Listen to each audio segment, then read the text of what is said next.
Hello, social workers, mental health professionals, and change agents. Welcome to another episode, season 6 of the Social Work Rants podcast. I'm your host, Bash Moreno. Saludos a todos. Greetings, everybody. Thank you for tuning in, tapping in, wherever you are watching or listening to this podcast.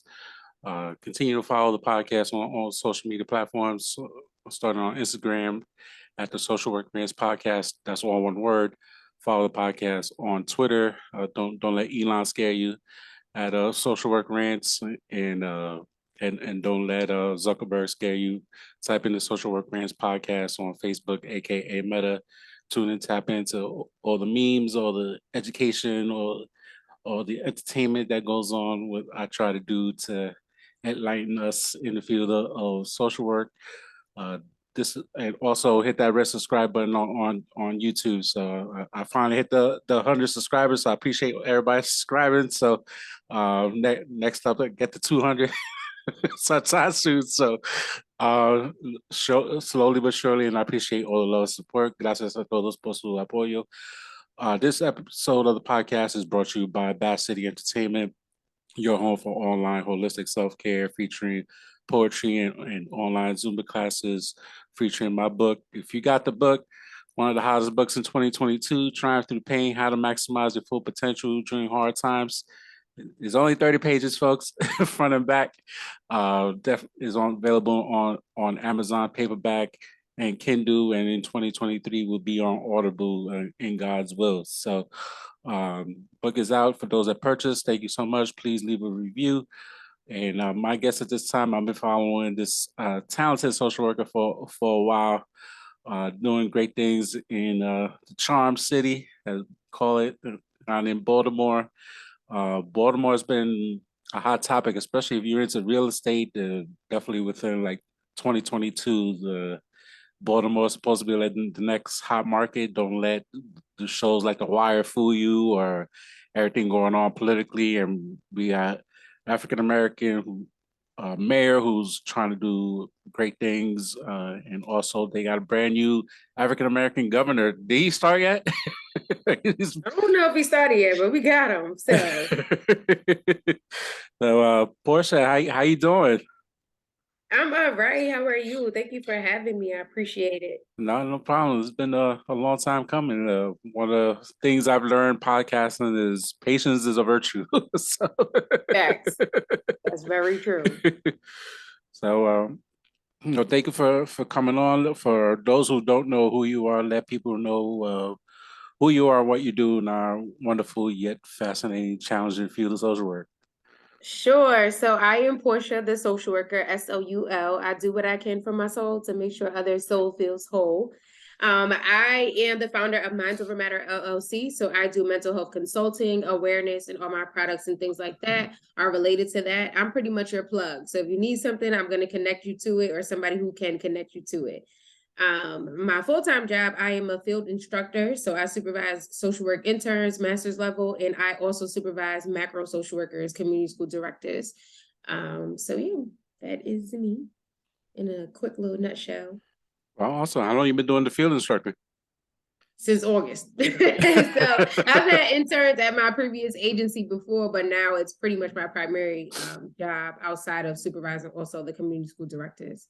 So yeah, that's what I'm doing. How are these baby social workers treating you? They are different. I want to say there's just a different level of hustle that I'm used to, that I feel like a lot of the current students, whether they're my interns or other interns within our agency that or school rather, that are just not. And then there's this, I think a lot of people don't know what social work is or what they're getting into. Some people are very into, oh, I want to start a new career, so let me go ahead and do social work for whatever reason. And maybe it's not for you. Social work is not for everybody. And I think a lot of people are learning that social work is not for them. I think I'm learning that I don't think social work is for you. And I take social work very seriously. So it's one of those things where a lot of people are coming into the field thinking this is supposed to be easy, or I want to automatically start my private practice, when you have to do the work. You have to do the work, you have to learn the work, and you have to do the self-work to know if social work is for you in the first place.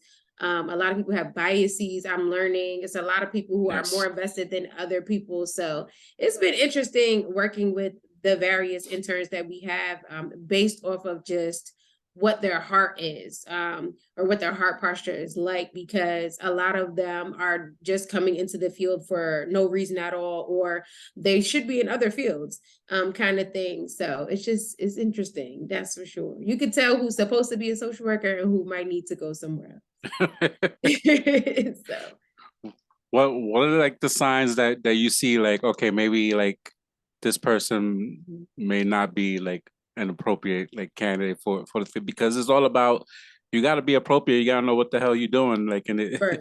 in this field, and like you doing yourself a disservice because you like busting your ass trying to like try to deal with people, and it's like you're doing the profession a disservice because you're not out there like really doing it for the profession. So it's like what are like the signs that you see as a field instructor, or that you've seen so far? So I've been seeing people who don't want to do the work. Literally, it's like, oh, I'm gonna just go to school and do the bare minimum, and saying I'm going to do the bare minimum. I'm like, oh, who tells their boss they're gonna do the bare minimum, like, kind of thing. Some people literally not being aware of when classes start. What do you mean? They're like, when does field start? Tomorrow. Literally tomorrow. Like, how don't you know? People who are not literally willing to do the work to understand why they are the way they are, why the people that we serve are the way they are, kind of thing. The city that we're in.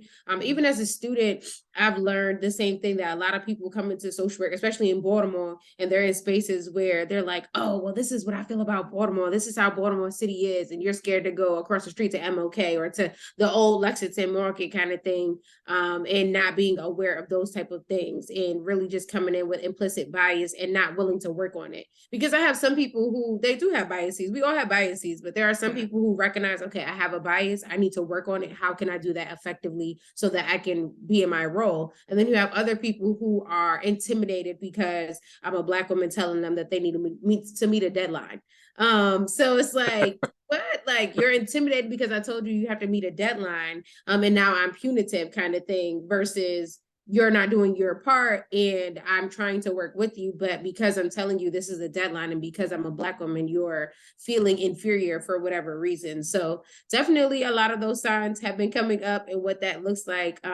Some people literally not trying to figure out what the needs are, but they want to do, they have their own agendas. So you come in trying to tell all these high schoolers in Baltimore City what they need in their city or what they need in their school, when they can tell you what they need in their city, in their school. Right.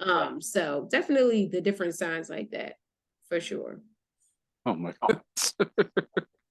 And it's like with the political landscape that we've been in for a while, and it's like to come in into, a city like Baltimore, like, I've only been to the city like a couple times. Like I literally, like, the first time I went to, like, I drove through, like, how you could kind of guess, like, I went past the hospital, and like literally was like one block, and you could tell it was like one block fully like gentrified. Like it had like a whole bunch of restaurants, a food court, like, and then like across the street was a nice bookstore. You could tell was like kind of gentrified, and then like literally like another block or two, like you're back in the bodega, right back in the middle of the hood. So it's like, Yeah. it was fascinating to kind of like see that, and besides like the baseball stadium and the football stadium, like, just the surrounding areas, you kind of see like the difference between like where the money is and where the money's like kind of where it wants to go, but whether it be like politics or what have you, systemic racism and like the slow gentrification, you kind of starting to see that already. So it's very fascinating. For sure. Everything here is definitely by the block. So it could be the same street, but like you said, on one block, it's completely different versus another block. So for sure. Mm-hmm. What do you think that is? I mean, we talked online. You've been living there for a while. Like what kind of, since we social work talk about housing, I guess when somebody want to come in and either work in Baltimore or around there, like, and want to do a house, like, well, like, what are you seeing? Like, why do you think that is? I mean, I guess I don't know for sure, but I think it's an intentional setup of where people, whoever we want to say people are, want Black people to be, or what that looks like. So it's been a lot of pushing people out. So I know historically here, I don't know everything about it. I know historically here there's been projects and people who have been living there, they push them out to places like the county or other things like that. So now it's separation. So a lot of times here people will say, oh, I'm from East Baltimore, I'm from West Baltimore, but they're not actually going to other sides of towns. We actually just had this conversation with somebody who is a native of Baltimore, and they were just saying how they'd never been to the east side of Baltimore until they were 19, because that's just how the structure was set up. There was no reason for them to go over there. So it's just really interesting to see what it looks like. But also, kind of like you said, the money goes certain places. So you can go for example, there's a neighborhood called Park Heights, and you can absolutely see like there's the Black Park Heights, they'll say, and then there's Park Heights that's mostly a Jewish neighborhood. And you can literally, you blink, and the next thing you know, like, oh, okay, I know where I am now, kind of thing. So I think it's just definitely set up that way because the money goes where they want the money to go. And that's mostly not Baltimore City public schools. It's not Baltimore neighborhoods of natives who built this city, who run this city, who are part of this city. So I think it's just definitely an intentionality about it. Right. I mean, I have seen a lot of job growth, especially related to social work, and not just with John Hopkins that's in Baltimore, but also just the mayor. Like there was like quite a few job openings, at least 20, like towards the end of 2020, 2021, and so he's trying to make the changes, and it's just been like a history, just a lot of stuff that's happened, and you're only one person to try to change things that's been like messed up, and just the stigma of like people from what they see like on TV or maybe like watching news and stuff, and it's just I don't know, it's just a lot to kind of wrap your head around a little bit. It definitely is. I think there's opportunity here. To me, I will say that I became the best social worker because of my undergrad experience. And in grad school, I learned how to be a social worker in spaces that weren't built for us. So I can say that. And I think that being a social worker in Baltimore City is the reason why I'm the best social worker that I am today, because there's no other city like Baltimore. So there might be like a Chicago, a Philly, a Detroit, or what have you, but there's a different type of grit that you get because you're in Baltimore City, kind of thing.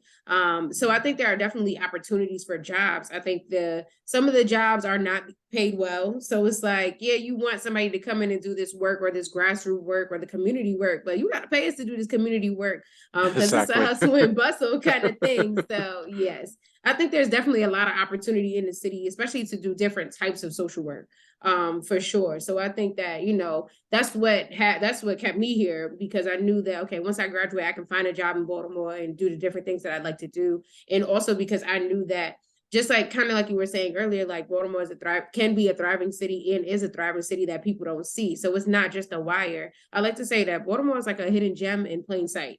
Because people are like, yeah, it's there, but I don't know if I want to go there. But it's so much talent here, so much history here, and it's so rich. So No, yeah, if you really study like the history of Baltimore, like the little bit, because I've gone to a couple of different networking events in Baltimore last year, and kind of like learned a little bit about the history. I was like, wow, I like why people are not talking about like the rich history that Baltimore has. Like even like hear about like star athletes that have like gone there, and like back in the 80s, like the baseball team, the Orioles were really really good, and like the Ravens are kind of like hit and miss. But besides that, we tried. but it's like Lamar need to get his money though. I'm saying, hey, that man. Don't we all need to get our money? Yeah, absolutely. But it's just like the rich history, like, and for I guess for I'm talking to like MSW students or people want to move, like people are tired of, like myself, like got tired of New York, like move down to move out of state. So it's like New York, New Jersey, like Philly's being priced out like hit or miss. Like you got to go like like North Philly or West Philly to find like some hidden gems, and there's like people type of people want to like move out to different places because housing is expensive. So it's like, why not like come into the city and work and you know everybody know Job Hopkins Right. so it's like, but it's right, like you gotta go through the hood, go to Job Hopkins. There's no if way about it. Like you gotta go through, or if you tired of not going to Philly airport, the next closest one you gotta go to Baltimore. So it's Yeah. like or you drive by like I-95 going down south, you gotta go through Yeah. Baltimore. So it's like, is there is definitely, a hidden gem is definitely when you say types of like social work, like in Baltimore, we're like what can like a social worker try to do? Because I know a lot of people, especially like yourself, myself, we try to like put in our own flavor in the social work and maybe not necessarily do like agency work, because agency work don't pay like it should, or like state jobs kind of don't pay what it should. So like what kind of social work jobs you envisioning like somebody could come in Baltimore and do? So you could be a field instructor. So I'm a field instructor now. Before I was at a mental health agency and outpatient mental health. So there were wraparound services. So you can be a school-based mental health therapist, a school social worker. You can be a community school director or coordinator. You can work in the library. So we have library social workers out here. You can work in the juvenile jail, the adult jail, the Office of the Public Defender. We have social workers there who work with our juvenile unit and our adults unit. And also the state's attorney, they also have social workers there. So those type of social work jobs for sure. And then it's also like EAP. You can definitely get into that if that's something you're interested in. Even places like Amazon, they have social workers. It's not necessarily a social work title in particular, but they have like EAP and different health and wellness programs like that. So we do have a lot of Amazon sites out here as well. But there are definitely different opportunities that way. So you can do macro social work, you can do clinical social work, you could do a mixture of both. So like in my current role, I'm supervising macro social workers, but we also do crisis response when schools go into crises with either grief and loss from any type of grief and loss. So it doesn't necessarily have to be murders, but most of the time it's to homicide. So things like that. and that goes back to the potential that just in general, not just Baltimore, but there's been a lot of like state jobs within the state of Maryland that it seem like they constantly hiring. Which the pay could be better, but it's also like the cost of living, and especially the pay could be better because I heard the taxes in Maryland They real. They are are definitely crazy. real. just my little background of just been learning a little bit about real estate since pandemic, and kind of like see like what's out there. And there's definitely some beautiful areas of Maryland, and there's definitely a lot of rural areas. And there's some towns are like, what the hell the name is this town?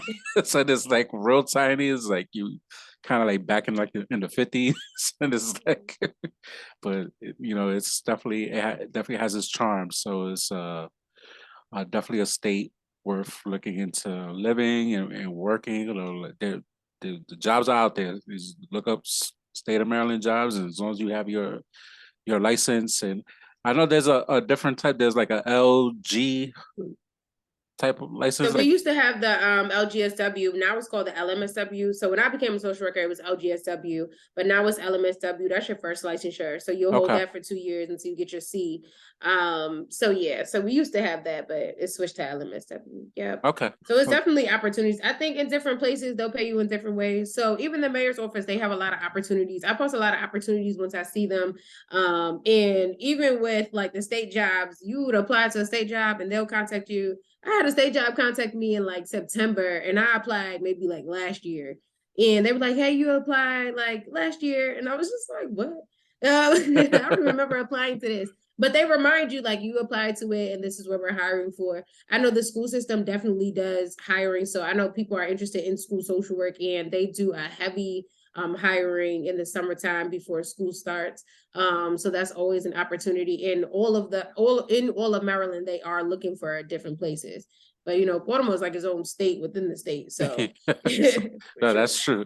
And I think that was also fascinating too, was no, I'm also into like the politics, and I like to educate people a little bit about the politics that happens in different cities. But when the mayor first got elected, and his constant battles with the outgoing governor, what's his name, Hogan, what's his name, Yeah. and like kind of going back and forth, and it reminded me of me being a native New Yorker, having De Blasio and Cuomo going back and forth. It's like, what's this beef you guys got, and like, let this man live. It just became like the mayor, and it's like, and he's advocated for his people. You see, like the struggle, like where's the money? I need to like I got hired to do a job. The race I had was like kind of like a close race, like, and it's like I won. Like this is what I need. Like give me what I need, and it's like the governor is like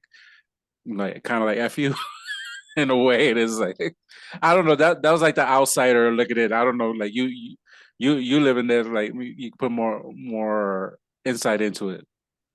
I think that I guess I can't necessarily go into details, but that everything is a fight with Baltimore and Maryland. So like when you hear people from Baltimore, people in Baltimore that's been here, that knows Baltimore City and County, I suppose, they'll also tell you like it's Baltimore versus everybody. Because a lot of the things that were implemented, even like if we can think about like COVID, for example, when COVID hit, like the bag tax laws, we didn't have that yet. Like we had time kind of thing before we got into everything else. But a lot of things, it's just a different world here. And a lot of times we get all of these laws and things and policies, but Baltimore is not included. So even when it comes to like funding for schools or funding for mental health or things like that, is oh, we want to do all these amazing things, but you're not thinking about the structure of Baltimore and what it looks like. So then we're not getting the same type of funding that PG County is getting, kind of thing. So it's like, well, PG County got all this money. So what happened to our Baltimore City students? What's going on here? How are we helping our community here?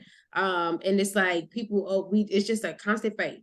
Or like people forget you kind of thing. It's just like, yeah, Baltimore's there, we'll figure it out, I guess, or we don't really care kind of thing. When in actuality, but all of y'all coming to work here. Y'all not going to work, in all these other places. All of you are coming into our city to work here and trying to have fun in our city, coming to our games and things like that. So fund us for the things we need. Don't just fund a juvenile jail because you can afford a juvenile jail, but you can't afford books for our kids in schools. Which one is it? Don't just fund a casino type of thing. So when are we going to actually get the funding that we deserve in all of the areas that we need without giving it to just transplants? Like, yes, I'm a transplant. I've been here for 10 years though, versus a transplant who, oh, I'm gonna just go ahead and move to Baltimore so I can get all of the perks. So Right. really just being intentional about what that looks like kind of thing, and investing in the people that are from this city.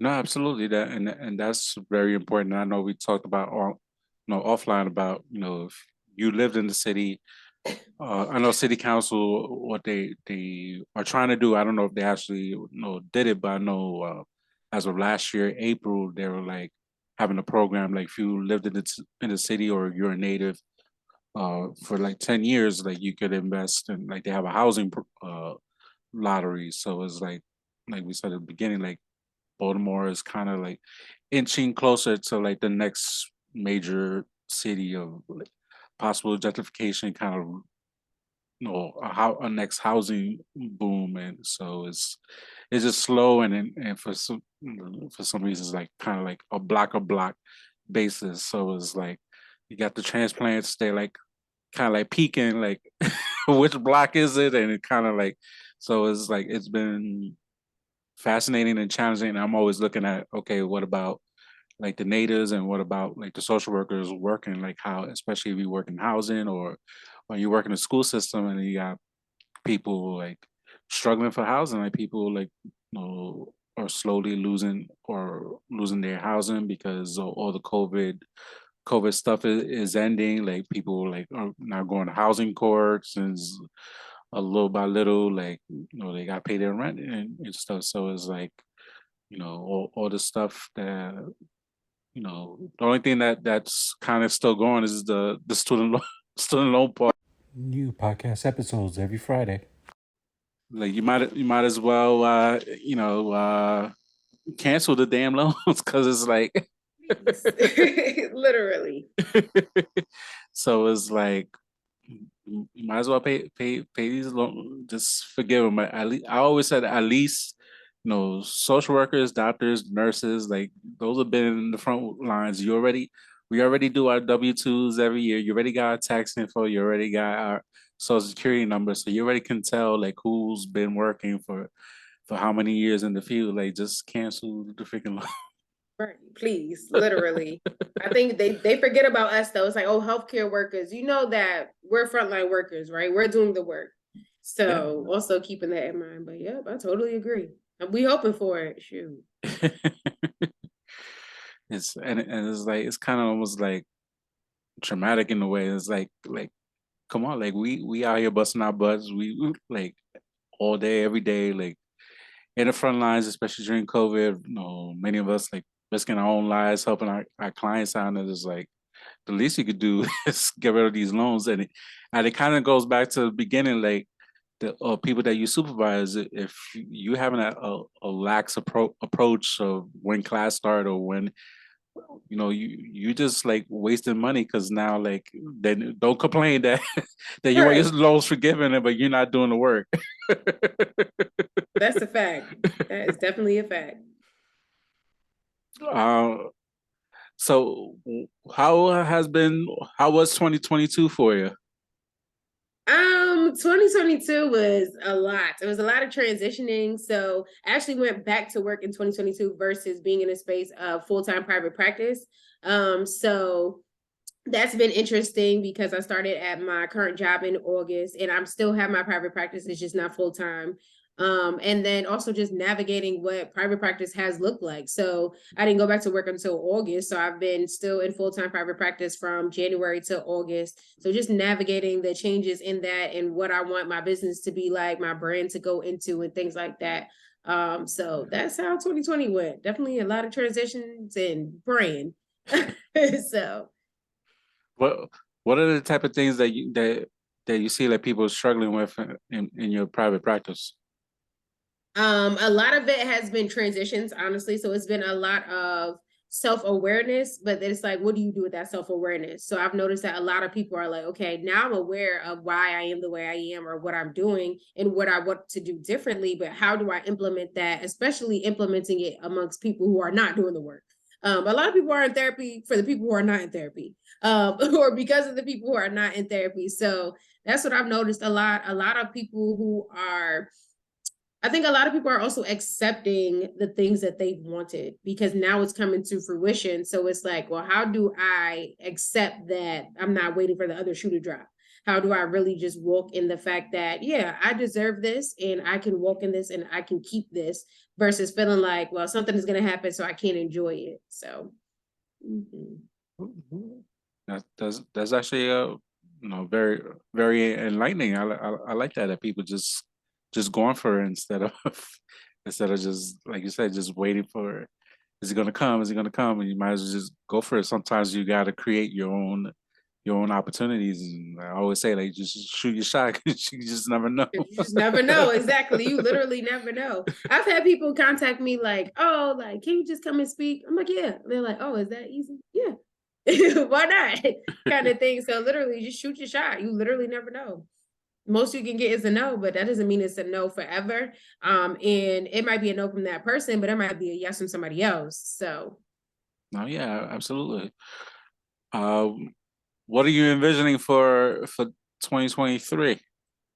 2023. So I'm definitely moving more into, I'm hoping for new products for social work month and beyond. So definitely new self-care products, mental health awareness products. I would love to do more speaking engagements and wellness events and things like that, and definitely still being that resource. So I'm fasting for January, so I will be taking off from all things social media and just focusing on what it looks like to invest in my relationship with God. And then also just allowing people to be connected in whatever wellness looks like for them. So that's what I'm looking forward to, all of the things. I think this year is going to be more so awareness on anxiety and what anxiety looks like. So being able to have those resources for other social workers, for people to utilize, download. So that'll be the focus. Like, what does anxiety look like and how are you managing and coping with that? You mentioned products. What kind of products I mean, I know I follow it, but what people don't know what kind of products you have out or So or I planning? had the Try Therapy Before You Try Me shirts. That's been my most popular item since I launched it. Again, like you said, shoot all shots, even with yourself. So in 2020, I actually had already written it in my notes. This is how it came to fruition. I wrote it in my notes in my phone, and I was just like, I really want a shirt that says Try Therapy Before You Try Me. And then in 2020, I was like, you know what? I'm just create it. So I got on Vistaprint and I literally created the shirt. Now I have a supplier, so she does my shirts. But literally that's how the shirt came about, and that's been my best product since I've launched products in 2020. So now I'm moving in the direction of shirts. I will have new shirts with my logo on it, new shirts with some other things on it, and then I also will be moving in the digital products realm. So in February, March, I'll be having more, or I will have rather some more digital products related to just downloads that people can download and use. So like worksheets and things like that. So yep, that's what I'll be moving into. Oh, that's dope, and I know you done a couple of online events. Those were a lot of fun. Thank you. I appreciate that. So, excuse me. That's another thing. I'm hoping to bring back the lives. In 2020, I didn't realize how many lives I did, but I did so many lives and collaborations with people. So I'm hoping to bring that back in 2023 as well, starting with Social Work Month, with just collaborating with other social workers and putting it out there that this is what social workers do. This is who we are. This is the work we do. Like, we don't just, first of all, we don't want your kids. So really, we're not here to take your kids. We don't want your kids, but really letting people know that social workers do the work. We are the community. We build the community, and we're here for the community. So the goal is to really just put that out there in all the ways. And then I also did a poll, and I asked people, like, are you interested in me doing like the Amazon products that you can get for your wellness? And I had a lot of feedback, like, please do. And I was like, oh, okay. Like, I kind of do it for fun here and there, but I'm like, oh, okay. Like, maybe I need to really take some time to start linking like the Amazon products of what people can get. So I'll be doing that as well, starting in March. Cool. Looking forward to it. I know I'm already looking into March, and I know that's. I mean, all year round is social work month. Because we out Facts, there, okay. we out there doing the work. But I know March. No, I'm already doing an event, and I'm already reaching out to people. I know you're doing something for March. I need dates so I can get to take the time off the PT. So I usually always do the PTO. Social Work Month festival, but this year I'm actually not doing the festival because I always do it the last Sunday of the month. But this year I'm not, but this year I will be doing lives. So I am actually about to start putting some things out there to collaborate with people to do just joint collab. Some people have been like, I want to collaborate. So I'm like, tell me what it looks like, tell me what we can do. So that's the goal for March, to definitely do some lives every week within Social Work Month. So I am definitely excited about that. Looking forward to it.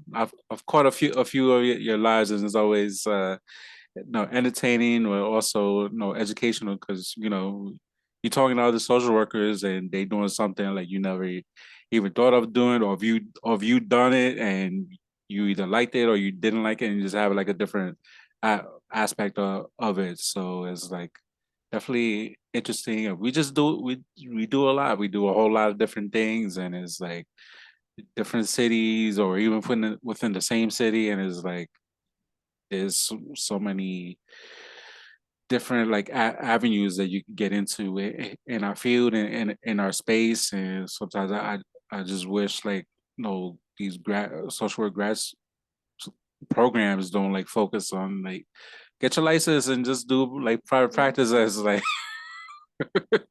Because it's so much more. It really is. well, I if you're don't not think we learn about it until we figure out how to learn about it. So I agree. it doesn't help that we don't learn like business like fundamentals, and it's like you talking about you got your own private practice, and that entails like getting a name for your business and like trademarks, and trademarks are not cheap. And it's like, Right.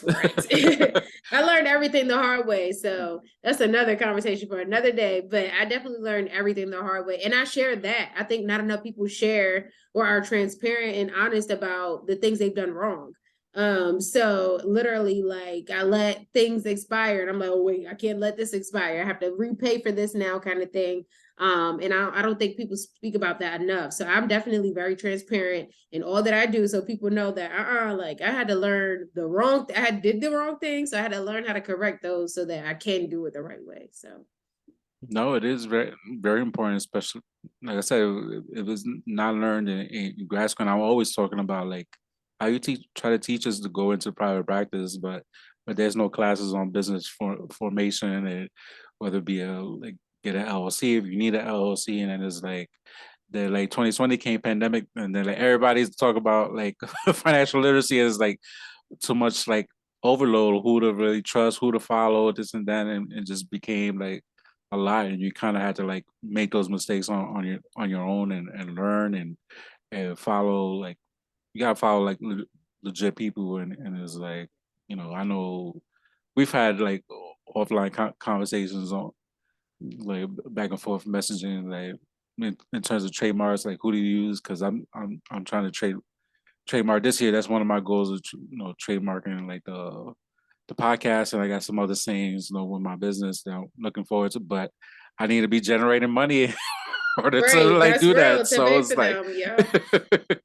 yeah, I could use my business credit cards, but it's like I got to pay them back, and it's like there's no money coming into the business, like stuck. So it's like kind And nobody talks about that part either. exactly. So I was like, yep, I'm ready to go back to work. I need the stability. Like it's too much hustling. And then if a client don't show up, like I gotta figure out how I'm gonna move things around. Like it's just no, it's okay. And it's okay to change. So I totally get it for sure.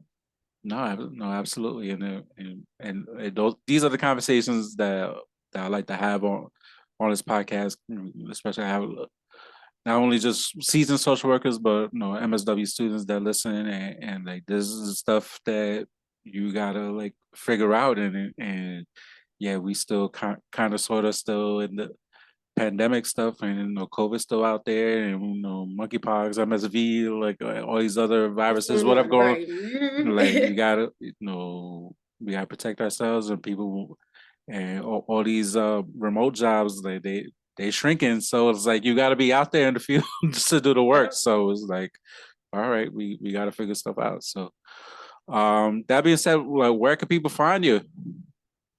So people can find me on Instagram, Minds MIDS Over Matter LLC _. You can type in the hashtag social worker SOUL. You can go to my website, psrouse.com, and also Minds Over Matter LLC @gmail.com to connect with me. Awesome. Keep up the great work. Baltimore's only like an hour drive, so That's true. That's true. I got no problem going. Like just let me know where I gotta go. Sure will. Feel free to come to the city, wait till the summertime. It might be summer today, who knows? But Exactly, with this weather. legit. But I definitely appreciate you for having me. No, of course.